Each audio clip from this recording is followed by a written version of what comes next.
So for a while now, I've been wanting to do a video about the local economy, one which is open and gives a pretty honest assessment of the shape of how things are here economically. So I'm going to show some distressed properties and some other sites from around the area which will illustrate the poverty that exists here. So this is my first stop. It's a commercial property here, right on the highway, Highway 2, inside the city. And I would guess that it's probably, I don't know, maybe 9,000 square feet. Or no, actually it says it on the sign there. It says commercial 22,000 square feet. So it must be the second level. Now I know that this property has been sitting vacant since, I want to say, August. So it's pushing 5 months. And with the way that the economy is here, it's unlikely that they're going to get a tenant in here anytime soon. But it is definitely a good-sized building. This here is the Payless shoe store, which, as you can see from the banner, is closing. And I want to say that they announced their closing probably a month and a half ago. So I want to say the end of November or the beginning of December. And I had went in and I spoke to one of the girls who was working there, and I asked her, I said, what are you going to do when this place closes down? So she almost looked like she was going to cry. And I said, well, look, I'm sure you'll find something.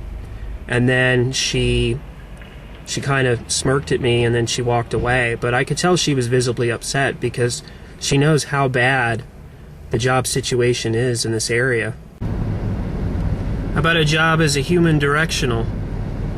This guy probably only makes about minimum wage, has to be on his feet for, who knows, 9-10 hours a day. Well, at least he has a job, unlike a lot of the other youth in the area.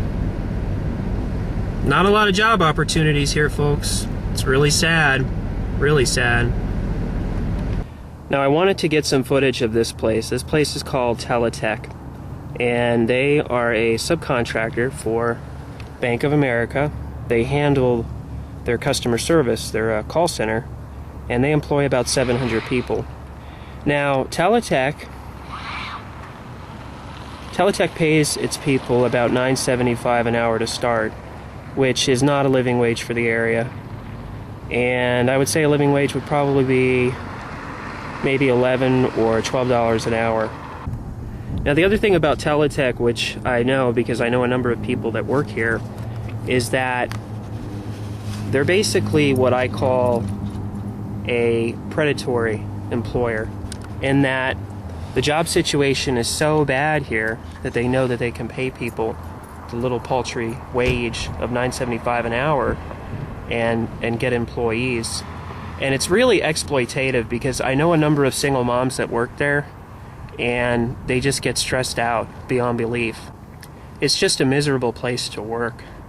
It's actually fitting, and it's sad, that they're in the same building as the food bank and a thrift store. And by the way, this thrift store does have a number of good items in it. I've been in there quite a few times. But getting back to the food bank, I mean, I think that really symbolizes the type of poverty that we have here. We have one of the biggest employers in Kalispell right next to a food bank. I mean, what does that say? What does that say for the local economy? What does it say for the local community? I mean, this is just, it's just depressing. I don't think it could be summed up any other way. This here is where the Borders was up until September, and it's been vacant ever since. Cost the local area probably 25, 30 jobs, and who knows how many other subsequent jobs and businesses were impacted in the area with these people now being out of work.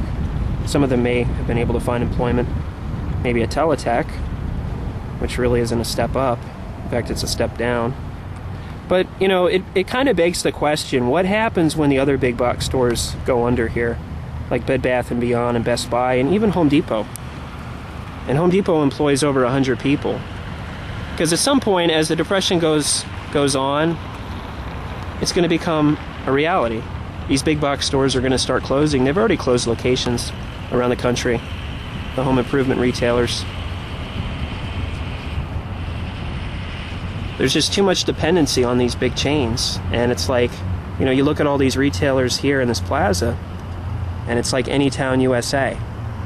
Because you can go to pretty much any town, and you're going to have retailers just like these or similar to them there. And then on the other side of this big warehouse-looking building here is the Walmart. So, yeah, corporate America needs to crash. I think that's the only way that the country is going to be able to move forward. And the sooner it happens, the better. I need to be clear on something. I'm not anti-business. In fact, I'm very pro-small business. I'm just anti-corporations, big corporations. And they've stripped so much wealth out of the economy over the years, and it's been at the expense of the middle and the lower classes. And they've helped, not helped, they've been the driving force in pushing us all into this grinding poverty that we now find ourselves in. And it needs to come to an end. It really does. I'm pretty optimistic about the Occupy movement. I'm hoping that it really starts taking fire in a really big way, to the point where hundreds of thousands of people start turning out in these different cities. And hopefully that will happen. But that's the only bright spot I can see right now. And usually I'm a pretty positive person, but when I look at the economy, it's just a disaster.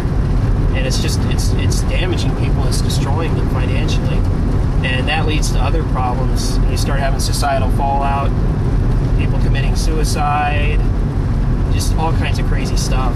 And the people that run the system are responsible for all of this. The Federal Reserve, the government, people that control Obama, his cabinet.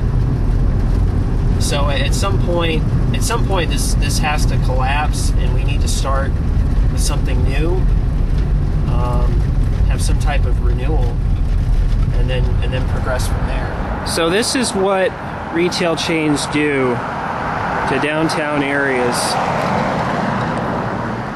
They push businesses to close, and then you have vacancies. It's a pretty simple equation. Mass retail chains come to town and put small businesses under. It's a real tragedy. And here's another casualty of the Depression, an art gallery. I've been here for 6 months, and I don't remember this place being open while I was up here. So for all I know, this place could have been wiped out maybe a year ago, maybe even 2 years ago. You know, there's a lot of poverty when the local aristocracy can't even afford a halfway decent building to conduct its business dealings.